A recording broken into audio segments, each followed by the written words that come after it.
Energi adalah kemampuan untuk melakukan kerja. Energi hadir dalam banyak bentuk. Bentuk energi yang sering kita gunakan sehari-hari dalam bentuk energi kimia adalah minyak bensin dan solar. Saat terbakar dalam mesin, energi kimia ini diubah menjadi energi mekanik yang menggerakkan roda. Jadi, bensin dan solar disebut energi karena keduanya menyimpan potensi untuk menghasilkan gerak. Yuk kita belajar lebih jauh tentang minyak bensin dan solar serta sifat atau parameter yang perlu kita perhatikan.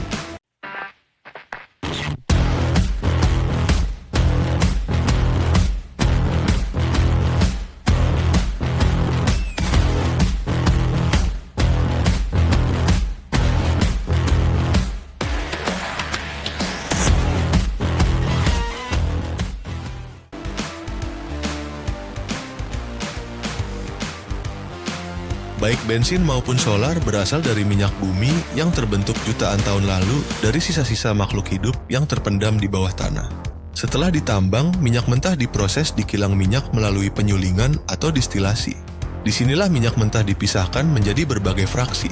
Salah satunya tentunya menjadi bahan bakar kendaraan kita, yaitu gasolin atau lebih kita kenal sebagai bensin, serta diesel atau solar. Bensin dan solar memiliki sifat kimia berbeda, sehingga digunakan di mesin yang berbeda pula.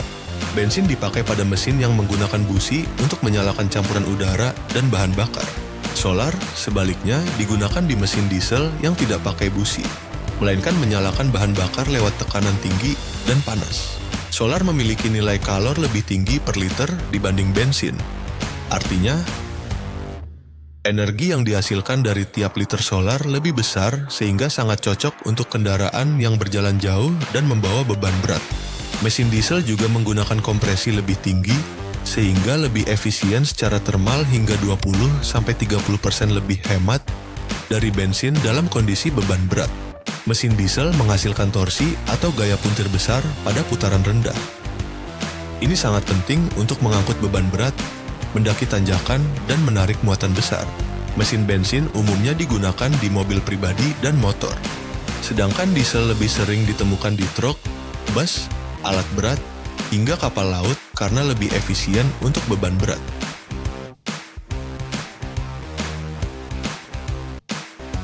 Kalau kita pengguna motor atau mobil yang menggunakan bensin, ada satu parameter pada bensin yang perlu kita perhatikan sebagai konsumen.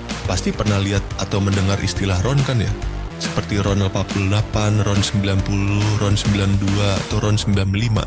RON adalah singkatan dari Research Octane Number yang mengukur kemampuan bensin melawan knocking, yaitu pembakaran dini di dalam mesin yang bisa merusak komponen. Semakin tinggi RON, semakin tahan bahan bakar terhadap tekanan dan panas ekstrem di ruang bakar. Mesin yang dirancang dengan rasio kompresi tinggi, biasanya mobil sport atau modern wajib pakai bensin dengan RON tinggi. Kalau kamu isi mobil dengan RON di bawah rekomendasi, mesin bisa mengalami knocking, tenaga turun, dan konsumsi bahan bakar jadi boros. Apa itu knocking? Knocking disebut juga detonasi atau engine knock, adalah fenomena pembakaran tidak terkendali di dalam ruang bakar mesin. Secara normal, dalam mesin bensin, campuran udara dan bensin dimampatkan oleh piston. Saat mencapai titik tertentu, busi menyulut api dan pembakaran terjadi secara terkendali, mendorong piston ke bawah. Namun pada kondisi knocking, sebagian campuran bensin udara meledak lebih awal dari waktu yang seharusnya akibat panas dan tekanan tinggi, sebelum busi menyala. Akibatnya terjadi dua titik pembakaran atau lebih di dalam ruang bakar, dan gelombang tekanan saling bertabrakan, menimbulkan suara khas ketukan logam atau metal pinging. Bayangkan kamu mengetuk meja dengan satu palu, itu dianggap pembakaran normal. Sekarang bayangkan ada dua palu mengetuk dari arah berlawanan secara bersamaan, itulah knocking. Tekanan benturan itu menyebabkan kerusakan, bukan tenaga yang bermanfaat. Knocking menyebabkan pembakaran tidak optimal, sehingga tenaga mesin berkurang, tarikan terasa berat, akselerasi lambat. Mesin yang mengalami knocking harus bekerja lebih keras, menyebabkan konsumsi bahan bakar meningkat. Tekanan yang muncul akibat detonasi juga bisa menyebabkan piston retak atau berlubang, katup terbakar, gasket kepala silinder rusak, dan batang penghubung bengkok. Ini semua adalah kerusakan serius dan biaya perbaikannya mahal. Tapi sebaliknya, kalau kamu pakai Aeron tinggi untuk mesin yang tidak membutuhkannya, memang tidak bahaya, tapi boros biaya karena kamu membayar lebih untuk performa yang tidak terpakai. Mobil dan motor keluaran terbaru disarankan oleh pabrikan menggunakan bensin dengan RON minimal 92.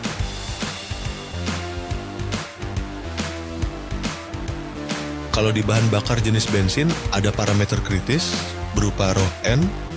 Kalau di mesin diesel, ada parameter yang sejenis yang disebut Satan number.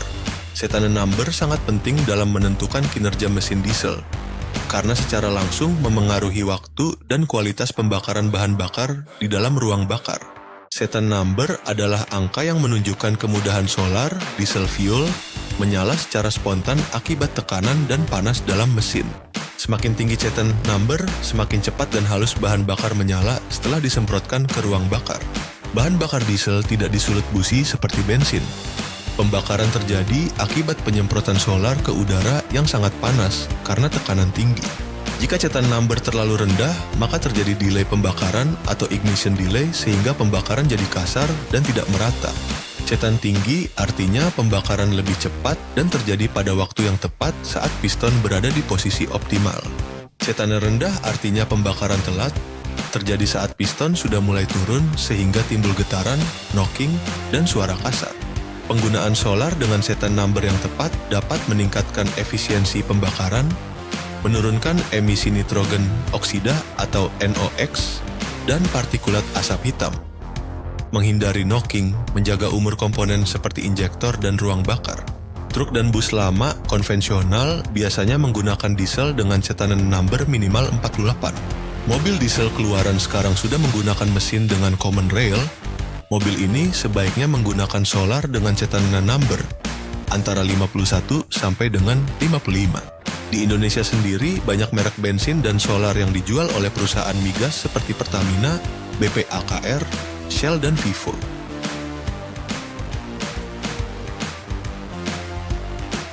Kita harus cek dulu sebelum membeli mana yang cocok dengan kendaraan kita. Jangan asal pilih ya.